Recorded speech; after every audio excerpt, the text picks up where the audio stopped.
과연 평범한 청년 이지환은 재벌가 막내딸 박영란을 지켜낼 수 있을까요? 첫 만남부터 스토커의 위협 그리고 목숨을 건 구출까지 이어지는 이들의 이야기는 그 어떤 멜로드라마보다도 치열합니다. 오늘 영상에서는 두 사람의 위태로운 인연과 감춰진 갈등을 따라가 보겠습니다. 채널 구독과 좋아요 잊지 마시고 끝까지 함께 해주세요. 박영란은 병실의 차가운 공기 속에서 여전히 두려움에 떨고 있었습니다. 아무리 몸을 돌려도 소독약 냄새가 따라붙었고 눈을 감으면 캠퍼스 계단에서 스토커의 손길을 피해 달리던 순간이 생생하게 떠올랐습니다. 넘어지며 부딪힌 상처는 치료로 아물고 있었지만 마음에 남은 공포는 조금도 회복되지 않았습니다. 침대에 몸을 누인 채로도 그녀는 늘 주위를 살피며 불안에 사로잡혀 있었습니다. 그러나 고성희는 딸의 고통을 전혀 고려하지 않았습니다. 병실 문을 열고 들어온 그녀의 발걸음은 단호했고 눈빛은 오직 개인전을 향하고 있었습니다. 고성희는 딸을 내려다보며 한치의 망설임도 없는 목소리로 말했습니다. 영란아, 이제 슬슬 정리해야지. 개인전이 코앞인데 병원에 누워만 있을 거니? 영란은 고개를 저으며 애원하듯 말했습니다. 엄마, 싫어요. 아직도 무섭다고요. 밖에 나가면 그 사람이 또 나타날 것 같아. 정말 두려워요. 하지만 성희의 태도는 흔들림이 없었습니다. 무서워서 다 피하면 뭐가 남겠니? 사람들은 내 그림을 기대하고 있고 개인전은 내 이름을 걸고 여는 첫 무대야. 겁에 질려 울고만 있으면 화가로서의 인생은 여기서 끝나는 거야. 내가 내 딸이라면 당당히 서야지. 영란은 더 이상 말을 잇지 못하고 이불을 움켜쥐었습니다. 어머니와의 대화에서 언제나처럼 자신은 지고 말 거라는 사실을 알고 있었기 때문입니다. 그녀는 어려서부터 성희의 뜻에 맞추어 살아왔습니다. 그림, 전공, 심지어 생활의 세세한 습관까지 모두 어머니의 통제 아래 있었습니다. 그러나 그 모든 외적 모습과는 달리 그녀가 진심으로 몰두하고 싶었던 것은 웹툰과 만화였습니다. 밤마다 몰래 스케치북에 만화를 그리며 위안을 찾았지만 그런 고백은 입 밖에 낼 수 없었습니다. 이 답답한 공기를 깨고 들어온 이는 박성재였습니다. 그는 조용히 병실 문을 열고 동생을 바라보며 차분히 말했습니다.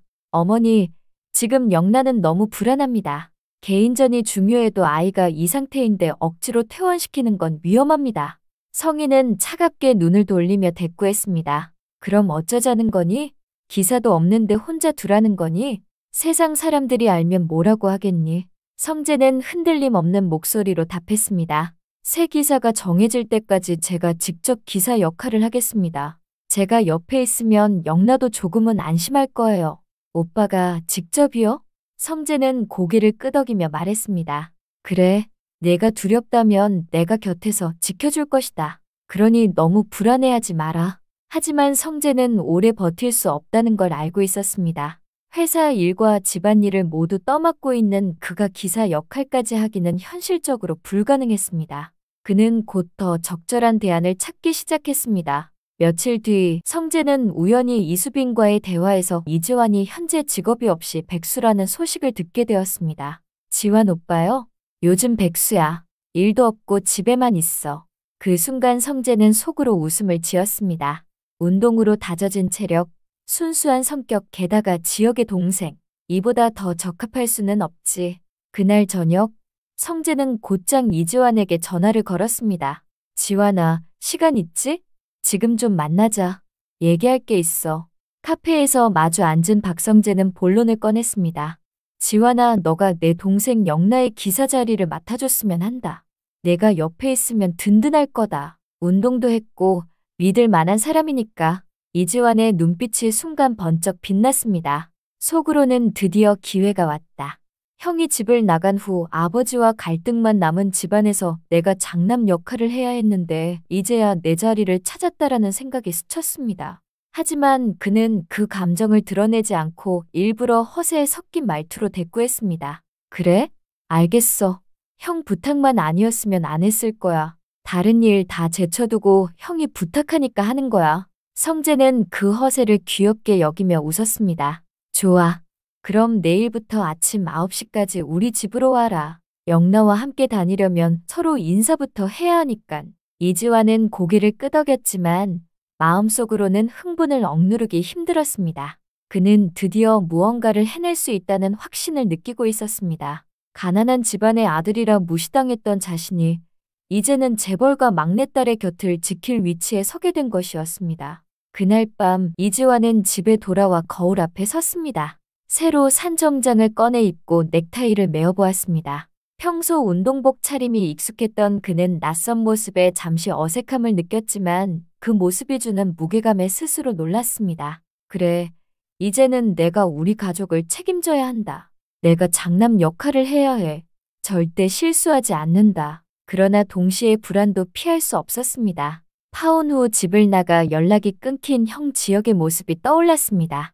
아버지 이상철과의 갈등, 무너진 집안 분위기를 떠올리며 그는 스스로라도 버팀목이 되어야 한다는 압박을 느꼈습니다. 밤이 깊도록 잠을 이루지 못했지만 마음은 단단히 굳어졌습니다. 내일은 자신이 새로운 길을 시작하는 날이라는 예감이 온몸을 긴장과 설렘으로 가득 채웠습니다. 아침 일찍부터 이지환은 거울 앞에서 몸을 돌려가며 자신의 모습을 확인했습니다. 아직 낯선 정장이 몸에 달라붙었고 매번 느슨하게 매던 넥타이는 오늘따라 유난히 꽉 조여오는 듯했습니다. 그러나 그는 불편함을 억누르며 손끝으로 매무새를 다듬었습니다. 오늘은 단순한 하루가 아니었습니다. 단순한 운동선수 출신 청년에서 재벌가 막내딸의 곁을 지켜야 하는 기사로서의 첫날이 시작되는 날이었습니다. 집을 나서는 순간 그는 평소와 전혀 다른 긴장감을 느꼈습니다. 차갑고 신선한 새벽 공기가 폐부를 스치고 지나갔지만 심장은 뜨겁게 뛰었습니다. 도착한 곳은 성재가 알려준 주소였습니다. 멀리서도 압도적인 규모가 한눈에 들어왔습니다. 담장 너머로 보이는 대저택의 윤곽은 마치 다른 세계의 성처럼 보였습니다. 문 앞에 차를 세우고 내린 순간 그는 자신도 모르게 탄성을 내뱉었습니다. 이게 집이라고요? 웅장한 대문이 열리고 경비원의 안내를 받아 안으로 들어서자 그의 눈에 펼쳐진 것은 상상 이상의 화려함이었습니다. 정원에는 잘 다듬어진 나무들이 늘어서 있었고 대리석 바닥 위로 아침 햇살이 반사되어 은은한 빛을 뿜어냈습니다. 집 안으로 발을 들인 순간 반짝이는 샹들리에와 끝없이 이어지는 복도가 눈앞을 가득 채웠습니다. 익숙한 운동장과 체육관, 허름한 원룸에 살던 그의 삶과는 너무나 대조적인 풍경이었습니다. 이게 성재 형이 사는 세계구나.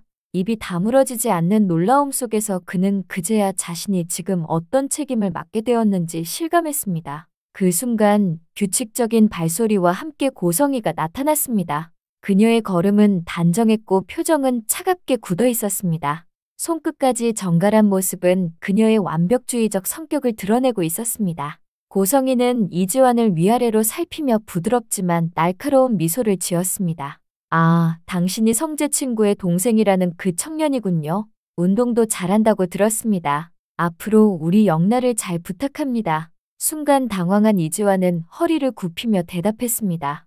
네, 최선을 다하겠습니다. 하지만 고성이는 곧 차갑게 덧붙였습니다. 기사가 멀뚱히 서 있으면 어떡합니까? 지금 해야 할 일이 무엇인지 알지 않습니까? 이지환은 얼굴이 붉어지며 서둘러 차 문을 열었습니다. 그제야 뒤따라 나온 박영나가 천천히 발걸음을 옮겼습니다. 그녀의 얼굴은 창백했고 눈빛은 여전히 불안에 잠겨 있었습니다. 그는 순간 무엇이라도 말을 걸어 안심시키고 싶었지만 입술이 굳어붙은 듯 쉽게 떨어지지 않았습니다. 차에 오른 뒤에도 공기는 어색하게 흘렀습니다. 이지환은 침묵을 깨기 위해 말을 꺼냈습니다. 성재 형에게 얘기 다 들었어. 걱정하지 마. 어떤 놈이든 내 앞에 나타나면 가만두지 않을 테니깐. 걱정은 전혀 하지 않아도 돼. 그러나 영나는 이지환이 귀찮기만 했고 창밖만 바라보다가 짧게 대꾸했습니다. 네. 그 한마디는 벽처럼 단단했습니다. 분위기를 조금이라도 바꿔보고 싶었던 이지환은 다시 물었습니다. 그런데 몇 살이야? 영나는 고개를 돌려 무표정하게 대답했습니다. 엄마에게 물어보세요. 당황한 이지환은 황급히 웃음을 지으며 받아쳤습니다. 아니, 나이를 왜 어머님께 봐야 해? 그냥 너가 말해주면 되지. 그러나 영나는 고개를 돌린 채 눈을 감아버렸습니다. 더 이상 대화를 원치 않는다는 신호였습니다. 답답함이 몰려온 이지환은 라디오를 켜고 신나는 음악을 틀었습니다. 그러나 영나는 곧 이어폰을 꺼내 귀를 막고 다시 창밖으로 시선을 돌렸습니다. 차 안의 공기는 이지환의 의도와 달리 더 싸늘해졌습니다. 잠시 후 도착한 작업실 앞, 이지환은 눈이 휘둥그레졌습니다. 여기가 너의 작업실이야? 와, 정말 멋지다. 그는 감탄을 멈추지 않았지만 영란은 여전히 무심하게 차에서 내려 문으로 향했습니다. 그리고 작업실 문 손잡이에 장미 한 송이가 걸려 있었습니다. 이지환은 환하게 웃으며 외쳤습니다. 누군가 선물해 준 것 같네. 참 좋겠다. 그러나 영란의 얼굴은 하얗게 질리며 굳어졌습니다. 그건 스토커가 매일 두고 가는 거야. 그 말이 떨어지자마자 이지환의 얼굴도 단단히 굳었습니다. 그는 꽃을 잡아 바닥으로 내던지며 분노 섞인 목소리로 말했습니다. 어떤 놈인지 이런 짓을 다시는 못하게 해야겠네. 그러나 멀리서 지켜보는 시선이 있었습니다. 건물 저편, 어둠에 가려진 곳에서 또다시 스토커가 두 사람을 바라보고 있었습니다. 이지환은 이를 알지 못한 채 차로 돌아가 대기했습니다. 그리고 작업실 앞에 차를 세워둔 채 이지환은 라디오에서 흘러나오는 음악을 들으며 몸을 기대고 있었습니다. 긴장이 풀리자 그만 눈꺼풀이 무겁게 내려앉았습니다. 첫 출근이라는 부담감, 화려한 재벌가의 집에서 받은 압도감, 그리고 낯선 상황에서 느껴지는 긴장은 어느새 피곤으로 변해버렸습니다. 그는 의자에 몸을 기댄 채 그대로 잠에 빠져들었습니다. 시간은 얼마 지나지 않았지만 그 짧은 순간이 화를 불러왔습니다. 작업실 안에서 그림을 정리하던 박영란은 필요한 미술용품이 떨어진 걸 깨달았습니다. 급히 이지환에게 전화를 걸었지만 이지환의 핸드폰은 조수석에 던져져 있고 진동 모드라 전혀 눈치채지 못했습니다. 답답한 박영란은 창문 너머로 이지환의 주차된 차가 보이자 영란은 불안한 마음을 억누른 채 작업실 문을 열고 나왔습니다. 순간 어디선가 오토바이의 굉음이 들려왔습니다. 시야에 들어온 건 검은 헬멧을 눌러쓴 스토커였습니다. 그는 주저할 틈도 주지 않고 박영란에게 다가와 손수건을 입에 들이댔습니다. 손수건에는 진한 화학약품 냄새가 묻어 있었습니다. 영란은 몸부림쳤지만 순식간에 힘이 빠지며 무너져 내렸습니다. 스토커는 그녀의 몸을 가볍게 들어올려 오토바이에 실었습니다. 바로 그 순간 박영란의 비명 섞인 울음소리가 공기를 갈랐습니다. 차 안에서 잠들던 이지환은 그 소리에 화들짝 눈을 떴습니다. 창밖으로 시선을 돌린 그는 오토바이에 실려 끌려가는 박영란의 모습을 보고 그대로 차 문을 박차고 뛰쳐나갔습니다. 야, 너 뭐 하는 거야? 영란야. 그러나 이미 오토바이는 굉음을 내며 도로로 질주했습니다. 이지환은 곧바로 차에 올라 시동을 걸었습니다. 발끝에 힘을 주며 악셀을 밟자차는 비명을 지르듯 앞으로 치달았습니다. 시야 앞에 보이는 건 검은 오토바이의 뒷모습뿐이었습니다. 버텨, 영란야. 절대 못 놓쳐. 차와 오토바이 사이의 거리는 좁혀지는 듯 보였지만 좁은 골목으로 꺾여 들어간 오토바이는 시야에서 순식간에 사라졌습니다. 길목마다 막힌 도로와 엇갈린 신호등은 그의 앞을 가로막았습니다. 결국 그는 오토바이를 놓치고 말았습니다. 이지환은 핸들을 세차게 내려치며 이를 악물었습니다. 젠장, 내가 왜 잠들었지? 내가 왜? 이지환은 자책과 분노가 몰려왔습니다. 그는 곧장 박성재에게 전화를 걸어 상황을 알렸습니다. 성재의 목소리는 충격과 분노로 떨렸습니다. 이내 집안 전체의 소식이 전해졌습니다. 고성희는 경찰에 신고하며 이지환을 향해 독하게 소리쳤습니다. 당신 같은 사람을 기사로 쓴 게 내 실수였어. 어떻게 그런 허술한 실수를 해? 이지환은 고개를 숙이며 아무 말도 하지 못했습니다. 그러나 속으로는 다짐했습니다. 이번엔 절대 물러서지 않는다. 내가 영란을 반드시 되찾는다. 집으로 돌아온 이지환은 어떻게 해서든 박영란을 구출해야 한다는 생각뿐이었습니다. 그래서 결국 주변 사람들의 도움으로 자신이 어떻게 해서든 박영란을 구하기로 마음을 먹었습니다. 그리고 그는 곧바로 친구들에게 스토커가 타고 있던 오토바이의 번호를 알려주며 수배를 부탁했습니다. 혹시 이 번호판 본 사람 있으면 바로 연락 줘. 그리고 이럴 때 필요한 동생 이수빈에게도 부탁했습니다. 이수빈은 현재 유튜버 채널을 운영하고 있었기에 이지환은 구독자들의 도움을 받을 수 있다고 생각한 것입니다. 수빈아, 내 채널에 이 오토바이 번호 좀 올려. 누가 보면 바로 연락할 수 있게 해. 부탁이다. 수빈은 어이없다는 듯 눈을 크게 떴습니다. 오빠, 지금 그걸 나한테 왜 맡겨? 이건 경찰이 할 일이잖아. 나도 알아. 근데 경찰에서 말하기를 그놈 오토바이가 대포차라서 시간이 걸릴 것 같다고 했어. 그러니 우리가 빨리 움직여야 돼. 제발 이번만은 내 채널 힘 좀 써줘. 결국 이수빈은 오빠의 간절함에 못 이겨 채널에 긴급 영상을 올렸습니다. 그리고 며칠 뒤 제보가 도착했습니다. 영상 아래 달린 댓글 중 한 사람이 오토바이를 목격했다고 연락을 준 것이었습니다. 낡은 주택가 주차장에 세워져 있다는 구체적인 사진까지 첨부돼 있었습니다. 이 소식을 들은 이지환은 곧바로 차를 몰고 현장으로 달려갔습니다. 주차장 한쪽 구석에 세워진 오토바이가 눈에 들어왔습니다. 그리고 그 순간 낡은 집안에서 여자의 비명소리가 새어나왔습니다. 살려주세요. 박영나의 목소리였습니다. 이지환의 눈빛이 번쩍이고 곧바로 문으로 달려가 두드리며 소리쳤습니다. 영나야, 거기 있지? 대답해. 나야, 이지환이야. 안에서 울부짖는 목소리가 들렸습니다. 살려주세요. 제발. 그 소리에 더욱 분노한 이지환은 주변을 둘러보다 소화기를 잡아들었습니다. 힘껏 문 손잡이를 내리치자 철이 부서지며 문이 열렸습니다. 방 안에는 충격적인 광경이 펼쳐져 있었습니다. 박영란은 의자에 묶여 있었고 벽에는 그녀의 사진이 빽빽하게 붙어 있었습니다. 스토커는 칼을 손에 쥐고 이지환을 노려봤습니다. 넌 내 거야. 아무도 널 못 데려가. 이지환은 이를 악물고 앞으로 나섰습니다. 이런 미친 새끼. 영나 건드리면 가만 안 둔다.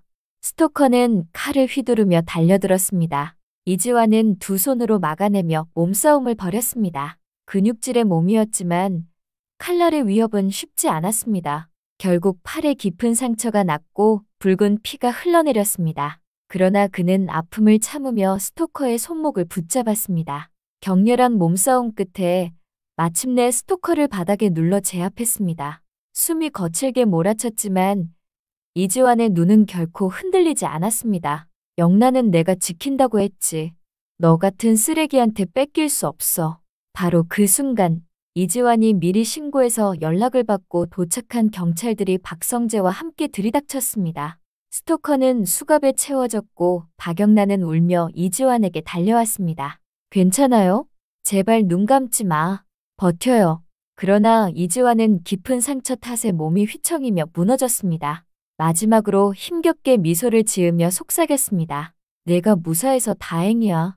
그의 몸은 이내 의식 없이 바닥에 쓰러졌습니다. 구급차의 사이렌 소리가 병원 복도에 울려 퍼졌습니다.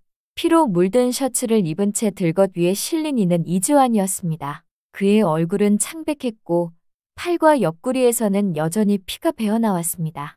의사와 간호사들이 서둘러 응급실로 뛰어들어갔고 그 뒤를 박성재와 영나가 숨가쁘게 따라붙었습니다. 영나는 눈물로 얼룩진 얼굴을 가리고 떨리는 목소리로 외쳤습니다.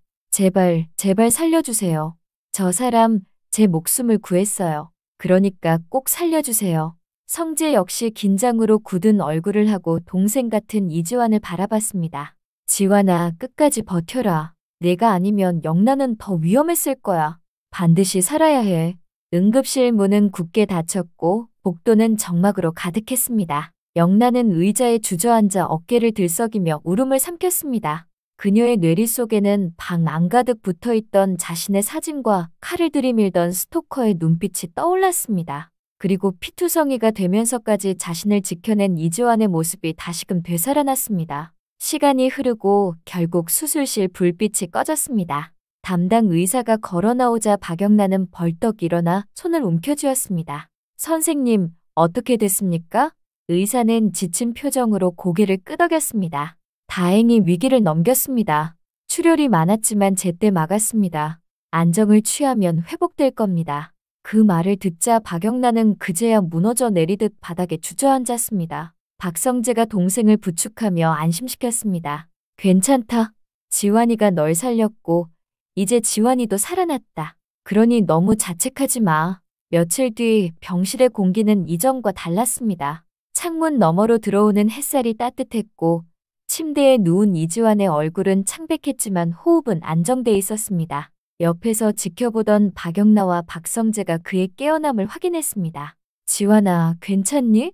박성재의 목소리에 천천히 눈을 뜬 이지환은 힘겹게 웃음을 지었습니다. 형, 나 이젠 어떻게 되는 거예요? 영락 기사 자리 이제 끝난 거죠? 성재는 순간 웃음을 터뜨리며 고개를 저었습니다. 그게 무슨 소리냐? 앞으로도 쭉 영라의 옆을 부탁한다. 내가 아니면 안 된다. 그리고 성재는 계속해서 말을 이었습니다. 그렇지 않아도 어머니가 다른 기사를 고용한다고 하니깐 우리 영라가 극구 반대하던데. 다른 사람은 절대 안 된다고, 무조건 너가 해야 한다고. 이지환은 믿기지 않는다는 듯 고개를 돌려 영라를 바라봤습니다. 영라는 눈가가 붉어진 채 조용히 말했습니다. 다른 기사들은 싫어요. 그 말을 듣는 순간 이지환은 가슴속 깊은 곳에서 무언가가 뜨겁게 차올랐습니다.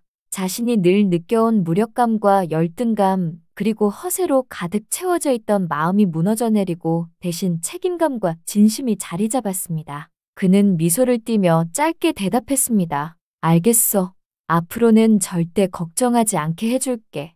영란은 그제야 눈물을 터뜨리며 고개를 끄덕였습니다. 성재는 두 사람을 지켜보다가 깊은 안도와 함께 마음속 결심을 굳혔습니다. 이제부터 이 두 사람 사이에서 어떤 변화가 일어나든 지켜봐야 한다는 것을 말입니다. 그러나 병실의 따뜻한 공기와는 달리 바깥 세상은 여전히 차갑고 불안했습니다. 경찰이 스토커를 구속했지만 조사 과정에서 드러난 단서들은 새로운 의문을 불러일으키고 있었습니다. 그의 뒤에 또 다른 누군가가 있는 것은 아닌지 단순한 개인의 관계로 끝날 수 없는 사건임이 서서히 드러나고 있었습니다. 이지환과 박영라의 관계는 이제 막 시작되었지만 그들을 기다리고 있는 현실은 결코 평탄하지 않았습니다. 재벌가라는 굴레, 고성희의 냉혹한 통제, 그리고 아직 밝혀지지 않은 그림자들이 두 사람의 앞길을 가로막고 있었습니다. 목숨을 걸고 박영라를 지켜낸 이지환, 그러나 이제 시작에 불과합니다. 재벌가에 얽힌 비밀, 그리고 아직 끝나지 않은 위협이 두 사람 앞에 드리워져 있습니다. 과연 이들의 앞날은 어떤 파란을 맞이하게 될까요? 다음 이야기가 궁금하시다면 구독과 알림 설정 꼭 부탁드립니다. 감사합니다.